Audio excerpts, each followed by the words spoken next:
so honored that you asked me to be here today. Good morning, New Era. Good morning. So glad to see you. Your 35 years here is rapidly coming to a close. What's going through your mind right about now? I think I'm in a whole lot of different types of modes. I'm in an evaluation mode, wondering, okay, God, did I do my best? Did I do a good job? I'm in a sad mode. I mean, you guys are my family. I'm torn between wanting to play at the beach and stay and play with my kids. I'm kind of in a frazzle mode because I want to make sure that everything is wrapped up, everything is taken care of. I don't want to leave a mess. I want, all these projects that were started, I want them to be finished.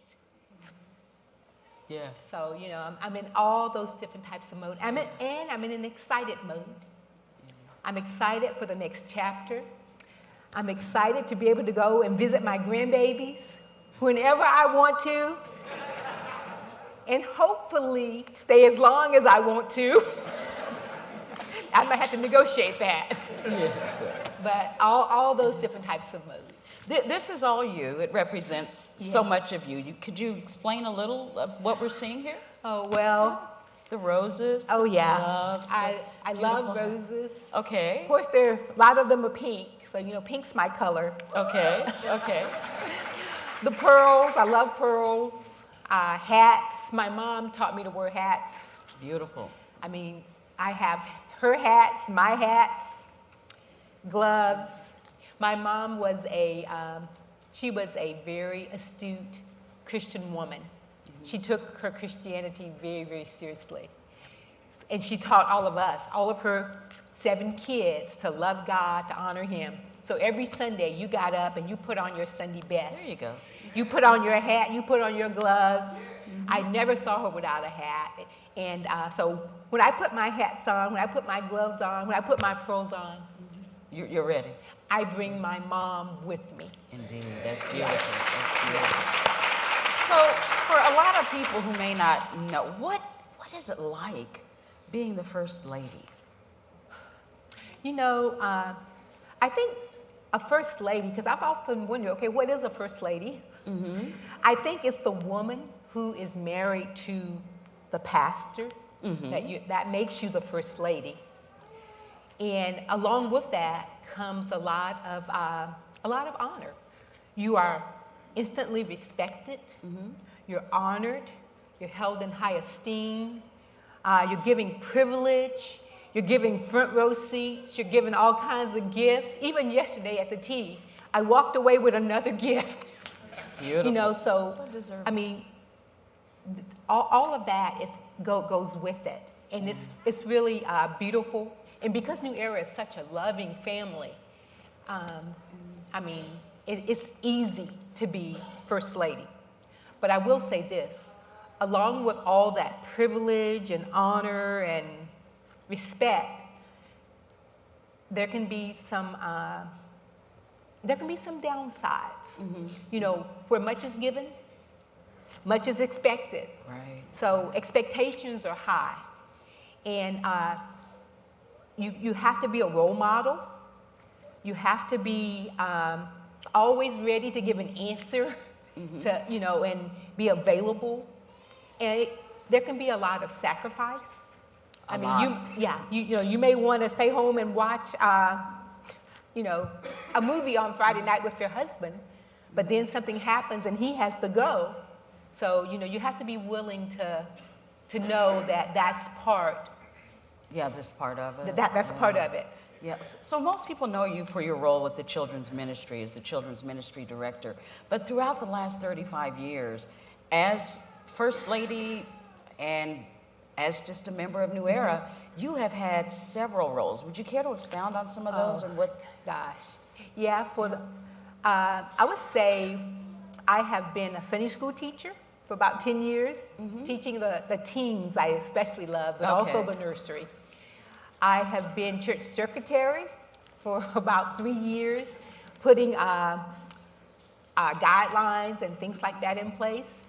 I have been a Christian education director, where I basically oversaw the adult education department. Sister Crystal is doing that now with such grace, but I did that for about 15 years.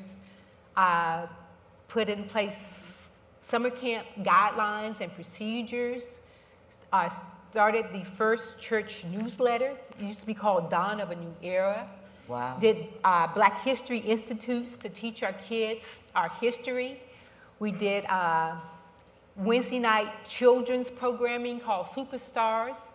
Yeah, Superstars, because the adults would be up in Bible study and the kids were downstairs doing nothing. So we thought, okay, we got to do something to make sure they're, not running wild and they're learning. So we started Superstars with them.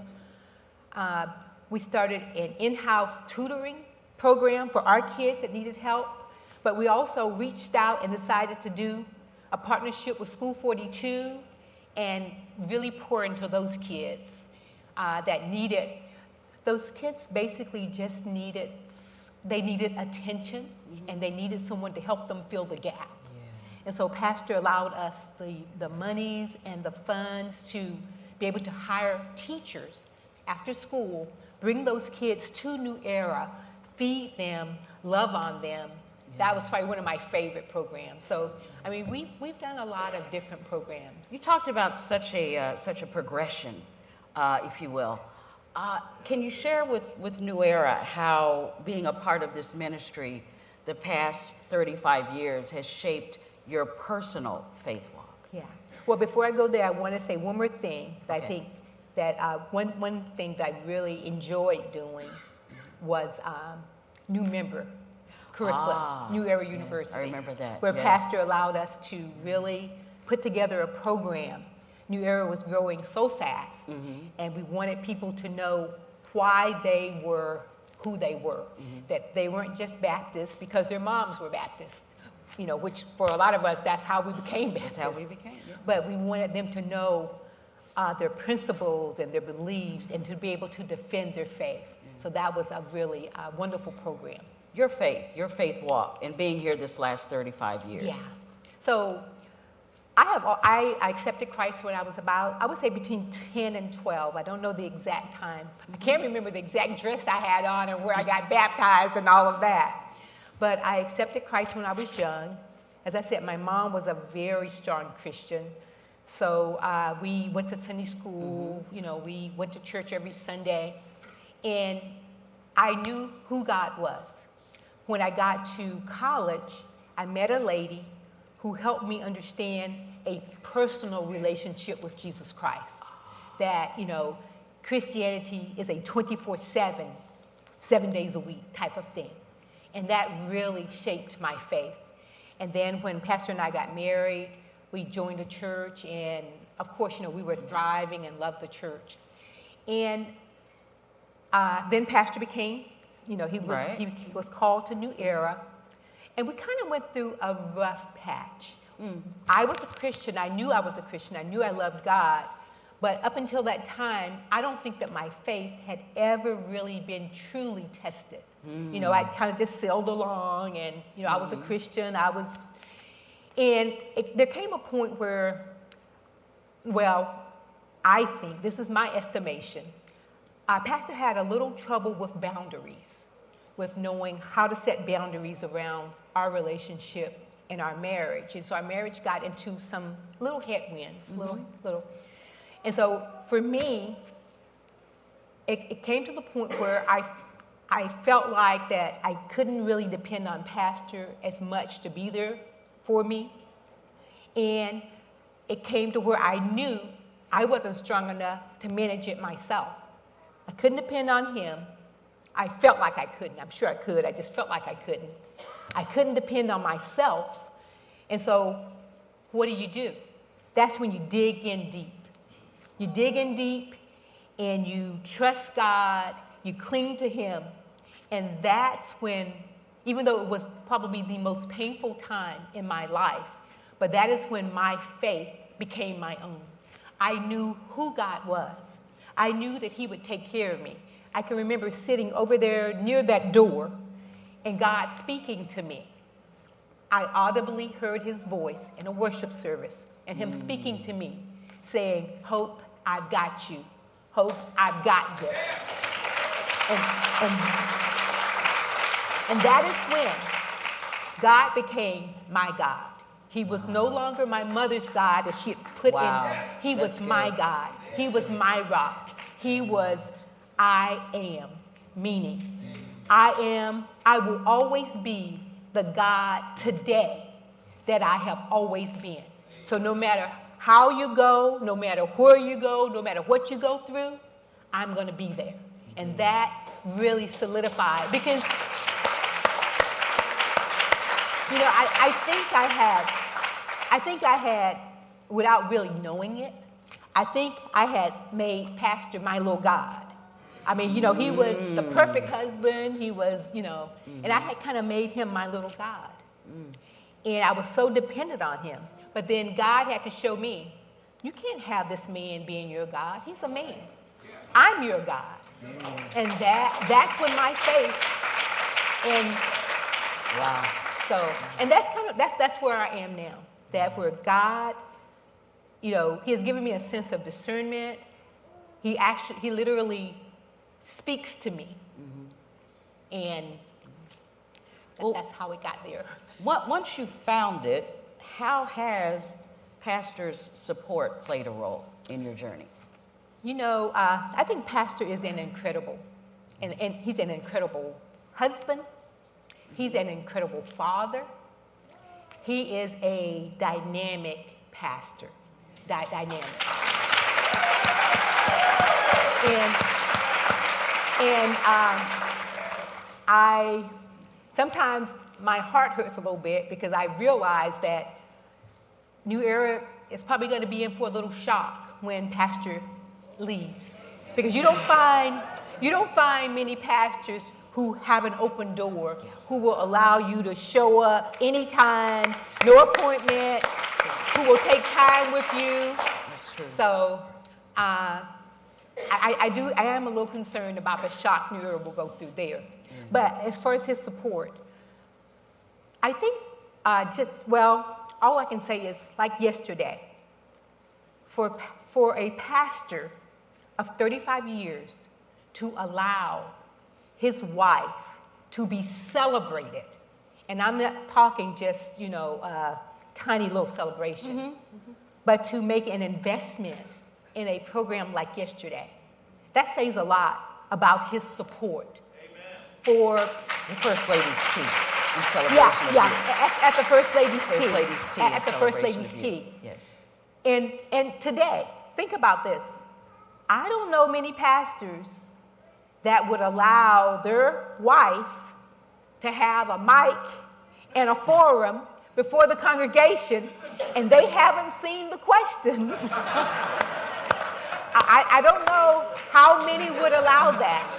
But, you know, but speaking about support, I think, you know, once Pastor and we got those boundaries intact, and I think he has shown throughout these 35 years that he loves his family, he loves his children, that he supports us, that he wants us to be partners with him.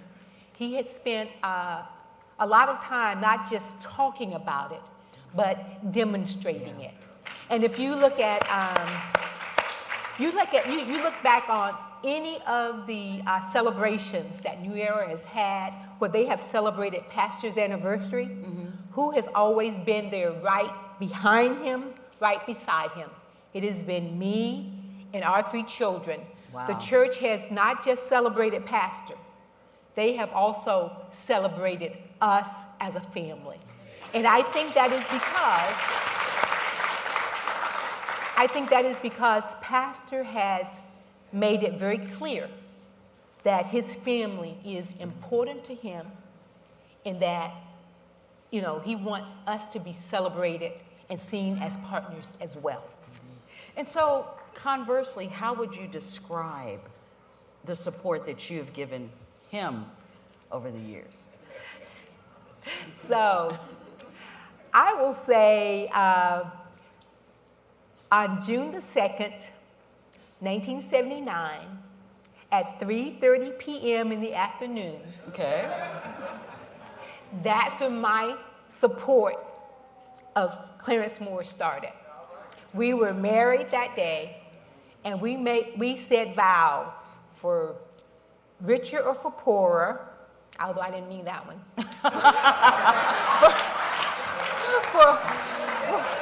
Okay. We're just talking here, right? Yeah, we're just talking. We're just talking. For richer or for poorer, for better or for worse, through sickness and in health. And so we made those vows.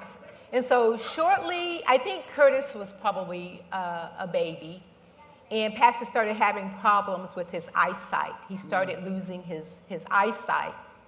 And at that time also, he was called into the ministry to be a pastor. To be a minister, not a pastor. Okay.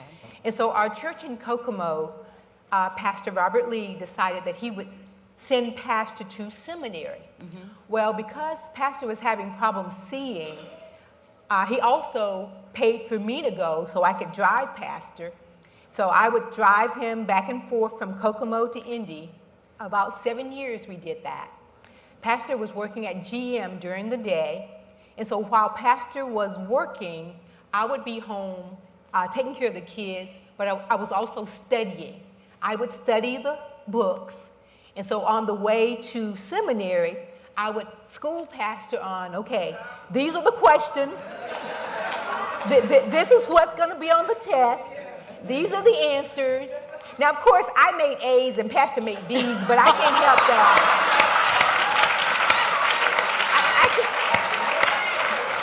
Oh my goodness. I can't help that. Okay. But basically, I didn't know it then. But basically, what God was doing was He was showing us how to be a partnership. Mm-hmm. He was because for 7 years we did that, and then it's 1990, and New Era calls Pastor, and New Era, the people of New Era are beautiful people, but there were some they needed to be rebuilt, and so that's when we both jumped in and started, and so I would say, I've always supported Pastor. I've always tried to hold him accountable, to remember that he is pastor of all the people. Mm-hmm. I've always tried to help him understand that I love you, and there's nothing that I want from you but for you to be successful. And so if I'm going to tell you something, it is for your good, for your benefit. I don't have a hidden agenda. I want you to be successful. And so, that's kind of how I've always seen it. That's beautiful. Is there anything that you could point to through it all up to this point and heading out that you could say you are, I guess for lack of a better phrase, most proud of? Well, they're in two areas. Okay. So, in the family area, I am most proud. And my children are here today. I probably should have them stand up so y'all can see them. My son is saying no. Yes, absolutely. My son is saying no. He ain't gonna stand up. Oh, he's not gonna stand. Okay. He can do that. Well, I'll let Dad get him up. Okay. But anyway, I am most proud. This is what I'm most proud of. I am most proud that at the end of this 35-year journey, that Pastor and I still genuinely love each other. Oh.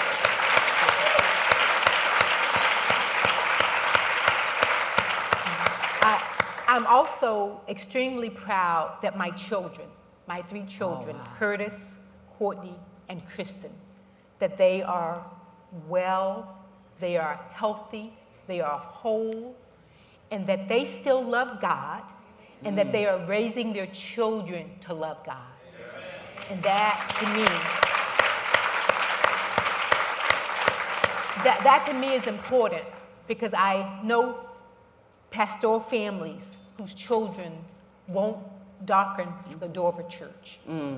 It's like you saved the world, but you lost your own. So I'm proud that we love each other, proud that my children are whole and they still serve God. And I am proud that 35 years later, New Era Church, our life's work, we spent probably over half of our life here, that New Era Church is thriving, it's going up. We're the best kept secret in the city of Indianapolis. So, now there's one other thing. Okay. I tell you, there were two areas. Okay, you're right. You Right. did. So there's the church area or the family area, but then there's the ministry area, what I am most proud of. And I will say this, New Era, not New Era, Northside New Era has always been a place where children were touted and taken care of. You look back through their history, there were some wonderful women who laid some wonderful foundations for children. But I am most proud of the depth and the breadth of our children's ministry, that it is holistic. I am proud that we have brought to the forefront the importance of children, the importance of families, the importance of investing heavily in children and families so that the faith can be passed on and perpetuated throughout the generations. If you had to do it all over again, through it all, the entire journey, 35 years, would you? Well, you know, I definitely would marry Clarence Curtis Moore Jr. Okay. I would marry Clarence Moore. Okay. And if I knew he was going to become a pastor, which we kind of know that, we would go into some heavy negotiations.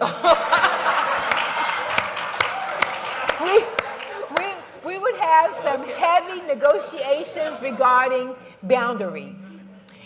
And then I would say, yes, I certainly would do it again. That's good. New Era has given me the opportunity to travel the world, to pour into so many families and children. I mean, you name it. New Era has given me the privilege of really building relationships and not just a surface, but to really pour into children. And I will say one of my greatest joys is when I sit down with usually they're between that 5th to 8th grade, and I talk to that kid, and they can defend their faith. They know why they're getting baptized. They know what baptism is. They know what God did for them. That is, to me, why you do this job. Sounds like I was going to ask you, if you could write it, what would you like your legacy to be? But it sounds like you kind of answered that just a little bit with that last question. Yeah. Yeah. So any advice to the incoming First Lady? To the incoming First Lady, I would say, be yourself, because you're going to get tired of pretending.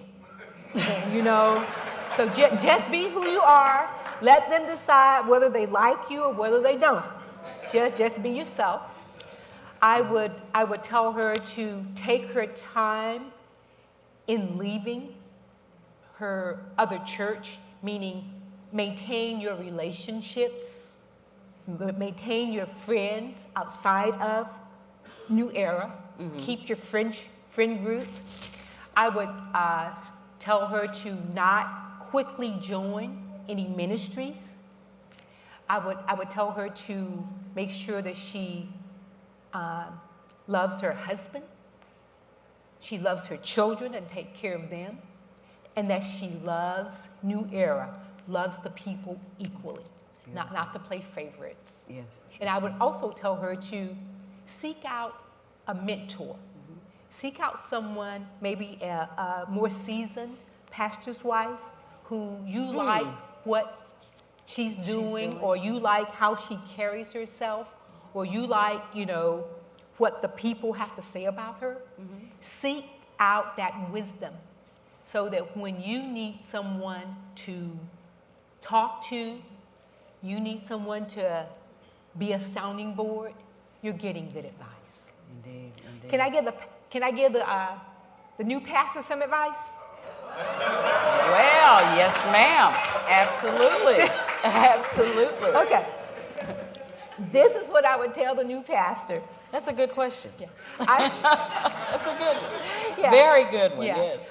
I would tell him to make sure he sets boundaries around his family and around his marriage. I would tell him to make sure that somewhere in his week that he and his wife have a date night or a date day where they take care of each other. I would tell him to remember that his wife, who loves him, who followed him, who gave up whatever, that she is his best friend, and that she probably has no hidden agenda. And he probably can't say that about anybody else. Wow. And so he needs to listen, to give heed, and he needs to listen with his heart. Sometimes, and I know I have to take some, some ownership of why pastor in our marriage got to that really bad place as well. I didn't always speak to him out of love. Sometimes I spoke to him out of my anger. And men don't react well when you're angry. So he should listen to her heart and try to weed out some of that, I know. Yeah, some of that. Yeah. I know all the women understand what I'm saying. Yeah, some of that extra. Listen to her heart as opposed to all that other stuff that she's saying that he knows she doesn't mean it, and she knows she doesn't mean it, but she doesn't know how else to say it at that point. This stuff. Stuff. Yes, indeed. So we're gonna as we come, we're gonna wrap things up a little bit with a little bit closer look for a new era. And you only have to answer one or two words if you want. You don't have to go into anything. Some people call it rapid fire. We'll just go through the list here. Your favorite scripture? My favorite scripture is Romans 8:28. 8:28. For we know that all things, or I found another version that says, for we know that God allows or causes all things to work together for our good, for those who love him, for those who are the called according to his purpose. The age you became a Christian? I think I was between 8 and, I would say 10 and 12. The person in the Bible most like you? I hate to say this, but it's probably Peter. The one who's always in trouble, always saying something he shouldn't be saying, putting his foot in his mouth. Okay. The woman in the Bible you most admire? I think I admire Hannah. And I admire Hannah because Hannah loved God, Hannah sought God, God answered her prayer, but Hannah kept her promise. Hannah told God, God, if you give me a child, I will give that child back to you. And after God blessed her and gave her Samuel, she kept her promise. I can't imagine taking Curtis back and giving him to the pastor and leaving him there and going back home. Yeah. When we were in Kokomo, and we went to this big white church. We went to, and they had a huge nursery, and of course they wanted to take Curtis at the door to take him to the nursery, and I'm like, no. But guess what? I was trying to. I didn't want to embarrass Pastor. We were visitors, so I let them take my baby. But when I tell you, I can't tell you nothing that went on in that service. My mind was on that nursery and where my baby was, and was he okay? And when service was out, I made a beeline to that nursery to get my baby. Indeed. Your favorite, Old Testament or New? Old Testament. Old Testament. You can't make the stuff up in the Old Testament. No. It is incredible, the stories. You can't make them up. Walmart or Target? I have to say neither. Okay. But, both of them have gone back on their diversity and equity and inclusion. There you go. Neither. There you go. Coke or Pepsi? I hate to say this, although I should be boycotting Coke too, but yeah, I do love some Coke. Coke stayed true to the course. Coke did. Oh, they did? Yes, okay, yes, because they I did. heard that they hadn't, and I was Coke having stayed trouble true. buying them. Okay. Coke stayed true. Okay, well, good. Sweatpants or jeans? Probably sweatpants. Sweatpants, okay. Pet peeve? Probably my biggest pet peeve is when God has blessed a family, and that family is doing well, but that family can only see their children. They can't see to pour into another kid that needs help. That truly, it bothers me. Because you know what? For most of us, someone poured into us. Yeah. Someone gave us a helping hand. And so if a kid needs help, it doesn't cost you much to just, reach down and help pull them up and put them in a, to help a mom who needs help. Yes. Best subject in school? English. English? Mm-hmm. Your child who is most like you? I think the child who is most like me is Courtney. Okay. Courtney is, she's fiery, but she wears her heart on her sleeve. She'll give you the shirt off her back. She will fight for the underdog. Mm-hmm. Yeah. Okay. Child who is least like you? I thought about that, and I think all of my children, all of them are pretty much like me. Like you? Okay. We are very driven. Mm-hmm. We're very goal-oriented. We're very caring. We're truth tellers, sometimes. And sometimes we need to be a little bit more tactful. Okay. But I think, and it's funny because some of the things that I used to get criticized for as a mom, I'm seeing now in my son and my daughter as they parent their own kids. So I think all three of them are very much like me. If a movie were to be made about your life, which actress would you like to play Hope Moore? I think Angela Bassett. Oh. I love her. She's classy, she's fiery. Good. Okay, Angela Bassett, that's a great choice.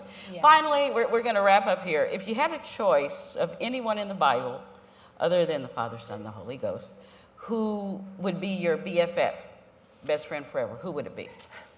I think it would be Elijah. Elijah. I love how Elijah, his walk with God. Mm-hmm. I love how he stood on his principles. He made some mistakes, but for the most part, he was there day in and day out with God. Sister Hope, thank you so much for all you've done. Thank you for sharing. Thank you. Thank you, Pastor. Thank you. Beautiful job. Beautiful job. Thank you. Thank you. Thank you, Pastor.